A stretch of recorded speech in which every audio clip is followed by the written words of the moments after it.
Utilisation des mains pour effectuer les laboratoires. Pour effectuer les tâches et manipuler les objets virtuels, l'utilisation directe des mains, sans les manettes, peut être faite si vous utilisez les casques MetaQuest 3 et MetaQuest 3S.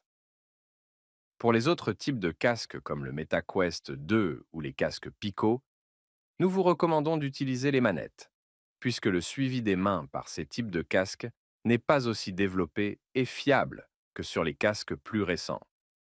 L'utilisation directe des mains est très intuitive. Il y a toutefois, en général, une courte période d'adaptation nécessaire pour que l'utilisateur devienne parfaitement à l'aise avec la manipulation des objets virtuels. Après avoir lancé l'application Proteus Labs, vous verrez apparaître des mains virtuelles qui correspondent à vos mains réelles. Vous pouvez cliquer sur les diverses icônes ou boutons en apposant simplement la main ou les doigts sur l'icône ou le bouton désiré. Vous pouvez aussi faire défiler les divers menus par un simple mouvement de la main vers le haut ou vers le bas.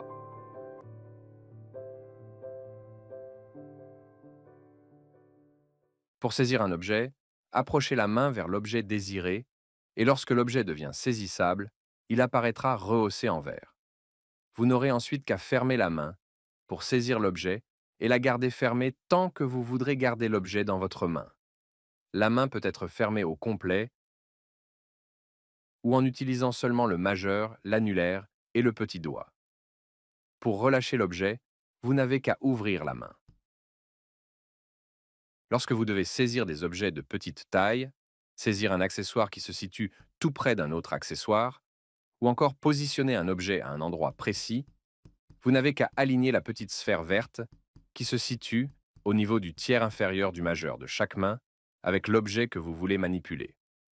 Dès que la petite sphère verte touchera l'objet, ce dernier rehaussera en vert et vous n'aurez ensuite qu'à fermer la main pour saisir l'objet et le manipuler avec précision.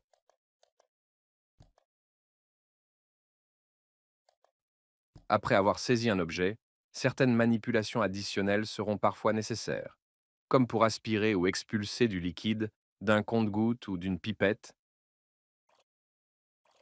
ouvrir et fermer une pince, allumer un briquet ou presser le flacon laveur.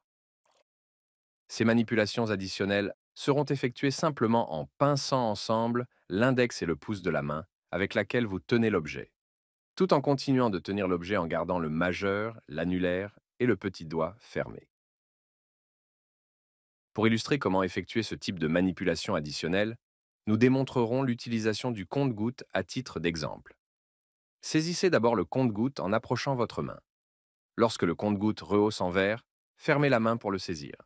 Tout en gardant la main fermée pour continuer de tenir le compte-gouttes, placez-le dans le liquide que vous désirez aspirer, et tout en gardant la main fermée avec le majeur, l'annulaire et le petit doigt, ouvrez puis pincez ensemble l'index et le pouce pour aspirer le liquide. Vous verrez le liquide être aspiré dans le compte-gouttes. Déplacez ensuite le compte-gouttes vers le contenant dans lequel vous voulez expulser le liquide. Et ouvrez l'index et le pouce une ou plusieurs fois pour graduellement expulser le contenu du compte-gouttes. Vous pouvez ensuite déposer le compte-gouttes en ouvrant la main pour le relâcher. Démontrons un autre exemple, et cette fois avec la pipette. Saisissez d'abord la pipette en approchant votre main. Lorsque la pipette rehausse en vert, fermez la main pour la saisir. Tout en gardant la main fermée pour continuer de tenir la pipette, placez-la dans le liquide que vous désirez aspirer et tout en gardant la main fermée avec le majeur, l'annulaire et le petit doigt, ouvrez puis pincez l'index et le pouce pour aspirer le liquide. Vous verrez le liquide être aspiré dans la pipette. Déplacez ensuite la pipette vers le contenant dans lequel vous voulez expulser le liquide et ouvrez l'index et le pouce une ou plusieurs fois pour graduellement expulser le contenu de la pipette. Vous pouvez ensuite déposer la pipette en ouvrant la main pour la relâcher. Pour pousser ou tirer le piston d'une seringue, saisissez d'abord la seringue avec l'une ou l'autre de vos mains. Vous remarquerez deux petites flèches rouges à l'extrémité du piston, indiquant les deux directions dans lesquelles vous pouvez déplacer le piston. Pour sélectionner l'une ou l'autre des directions, Vous devrez simplement appuyer sur la flèche pointant dans la direction désirée. La flèche choisie rehaussera en vert. Tout en gardant la main fermée avec le majeur, l'annulaire et le petit doigt. Vous n'aurez ensuite qu'à ouvrir, puis pincer l'index et le pouce pour faire bouger le piston dans la direction choisie. Chaque pincement fera bouger le piston par incrément de 5 millilitres.